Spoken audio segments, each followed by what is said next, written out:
Jan Logie. Thank you, Mr. Speaker, and I apologise in advance for my seriousness and lack of personal abuse in this speech. Seems to be counter to others. You're forgiven. If an economy is not working for everyone, it's not working. And this economy, Mr. Speaker, is not working. We have about 250,000 of our children living in poverty. We have between 60 and 100,000 children consistently going without nutritious meals, their own beds, waterproof or warm clothing, shoes, access to transport, the ability to go on school trips or get birthday or Christmas presents. We have more than one child a week dying of preventable poverty-related diseases.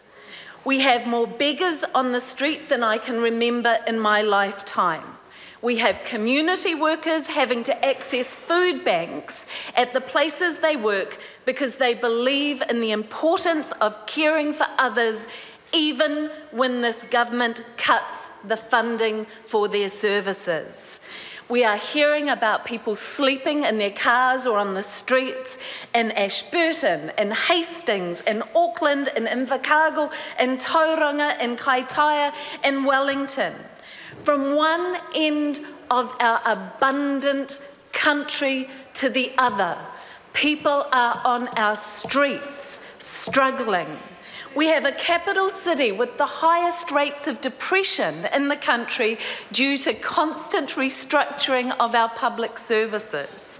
We have distressed farmers worried that they might lose their farms as they've been encouraged into untenable levels of debt.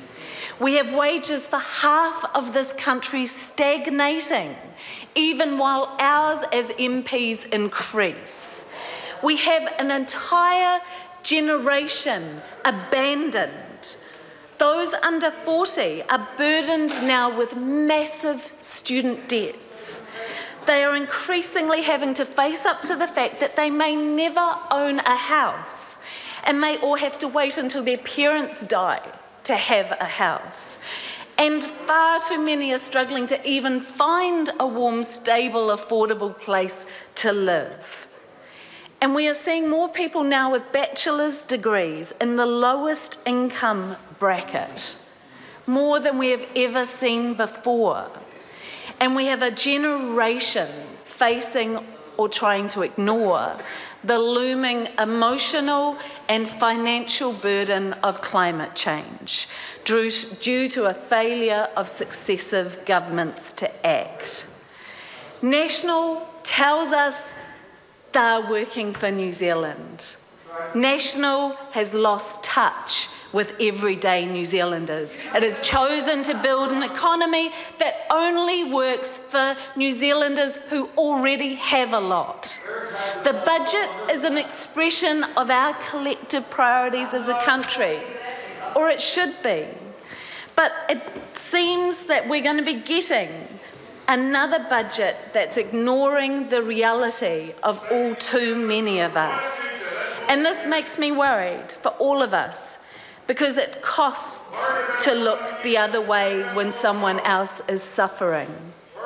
I'm sure everyone in this House knows that sick feeling you get when you've hurt someone, but rather than fronting up to them and dealing with it, you ignore it. And of course, your relationship with that person suffers. We all know that. We've all done that.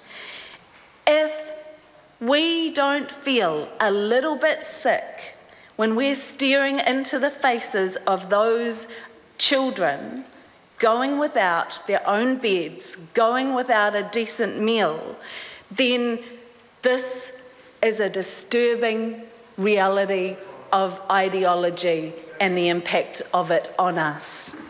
The Green Party is prepared to stand up for younger New Zealanders and all those who don't have enough to get by, who are being let down by this national government. There is an alternative. In fact, there are many. And the Green Party has real solutions to ensure our economy would work for all of us. For us, it's a sensible economics for a small country. But much more than that, it's what we know is right. An economy that's only working for a few is not an economy that's working.